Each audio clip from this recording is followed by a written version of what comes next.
MGK just dropped a new song titled Don't Let Me Go, and it seems to be yet another shift in the divisive artist's sound that really bears a striking difference from his emo slash pop punk phase. I'm not historically a huge fan of MGK.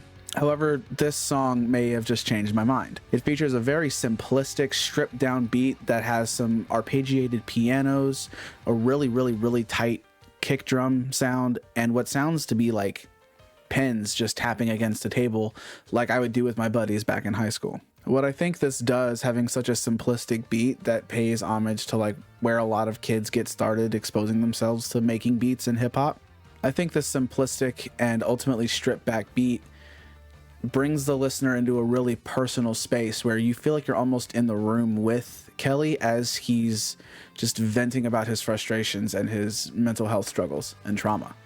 And a lot of these struggles are referenced all throughout the song, and big shout out to my friend Jessica from Stay Tuned Crystals for helping me compile this list. She's a much bigger MGK fan than I am, so big ups to her. I'll put a link for her store down in the video description as well. With the line, "I was supposed to die at birth," he was apparently born with his umbilical cord around his neck. He references his mom in another line, quote, "I just called mom, said I forgive her for not being there when I needed one."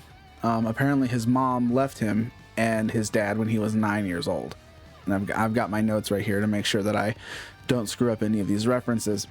He references that in Burning Memories, which is from his Hotel Diablo album, and most notably in Story of the Stairs from General Admission, he said after his dad died from cancer in 2020, which is apparently the year anniversary of Hotel Diablo, he started to get back in contact with his mom. She's been in some Instagram posts over the last couple years, and recently he deleted everything off of his Instagram, which is most likely because of this new album he's probably going to be dropping soon. Another line, quote, "They don't hear nothing I'm writing because they're too busy trying to write me off." I think this was a really cool line, and I think it's kind of obvious what it's referencing. I think it references the Tickets to My Downfall album and how polarizing it was amongst not only his fan base, but just sort of the music community as a whole. There were songs I liked on Tickets to My Downfall. There are songs I wasn't a huge fan of. I definitely started out in the camp of, oh, MGK just changed careers because Eminem destroyed him in Killshot. And looking back, I don't think that is necessarily the case at this point. I think MGK is just an artist who wanted to try something new, and the timing is just what it was. Another quote, "How can I live with the fact that my hand wasn't on her stomach when we lost the baby?" This references a tragic miscarriage that Megan Fox had back in November of 2022? Question mark. I'll put the actual date up on the screen if I got that wrong. Jessica says that in the end of a song called Twin Flame, he says, "Go to sleep, I'll see you in my dreams. This changes everything. Now I have to set you free." And there's what sounds like a heartbeat in the background. He also wrote the song last November about the miscarriage. But outside of those two songs, he apparently hasn't talked about it much. And the last one we'll go over, "I don't got no one to turn to because everybody's dead in my life that was trying to raise me." And Jessica and I both believe that this references losing his dad and his aunt.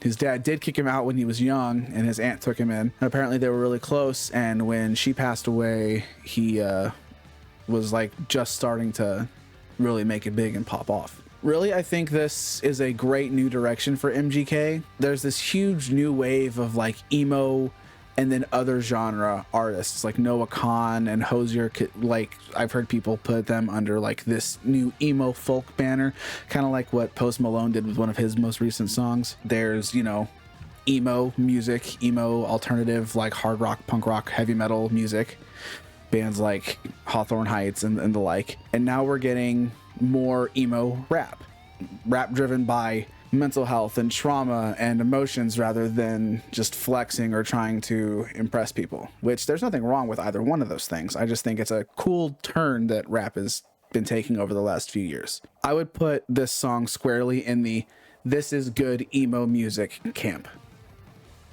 And ultimately, I think Don't Let Me Go is a banger.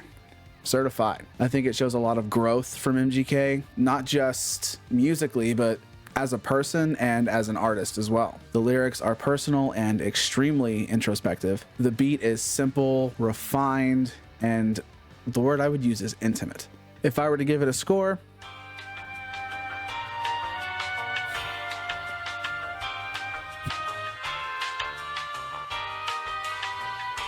I'd give it a 10 out of 10. It's just it's a great song. I think you should give it a listen. If you haven't already, if you haven't dove much into MGK's music, I highly encourage starting with this song because I think it's very accessible to a very wide audience. And I think MGK is making a good move. And that's it. If you like the video, please feel free to leave a comment letting me know what you'd like to see me talk about next, an artist or a song or even an album. Please like the video to let me know that I did a good job. And if you really, really love me, hit that subscribe button. It would mean the world to me if you did. And it would also make sure you don't miss out on any future content, which I got some cool ones coming up soon, so you don't want to miss them. I also occasionally stream on Twitch, twitch.tv/king_cobalt16. I'll put that right here. That's it for me. I'll see you in the next video.